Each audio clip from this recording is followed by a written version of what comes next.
साधारण आपण आज लहान मुलांमध्ये दात घासणं कधी ॲडवाइसेबल आहे ह्याबद्दल ऐकूयात.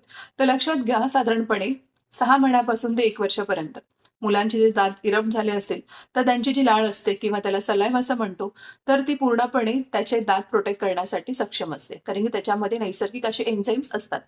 पण लक्षात घ्या, साधारणपणे जेव्हा मूल 1 वर्षाचं होतं, तेव्हा त्याला ब्रशिंग करायला तुम्ही सुरुवात करणं महत्त्वाचं आहे. तर अशा वेळी तुम्ही कोणत्याही सॉफ्ट ब्रिसल्सचा सिलिकॉनचा ब्रश तुम्ही यूज करू शकता. बाजारामध्ये भरपूर अवेलेबल आहेत. तर सॉफ्ट ब्रिसल्स आहेत का ते पहिल्यांदा लक्षात घ्या. दुसरी गोष्ट, तुम्ही सुद्धा तुमच्या मुलांसोबत ब्रशिंग करणं महत्त्वाचं आहे आणि त्यांना सांगणं महत्त्वाचं आहे, की ब्रश करणं ही चांगली सवय आहे. त्यानंतर महत्त्वाचं म्हणजे तुम्ही जो टूथपेस्ट वापरणार आहात, त्याच्यामध्ये फ्लोराईड कंटेंट आहे का पाहणं महत्त्वाचं आहे. फ्लोराईड का? कारण की फ्लोराईडमुळे दात ही स्ट्राँग राहतातच, पण त्याच्यासोबत तुमचे दात किडण्यापासून प्रोटेक्शन ते प्रोव्हाईड करतात. प्रत्येक 3 महिन्याला त्यांचा ब्रश बदलणं ह्याची खबरदारी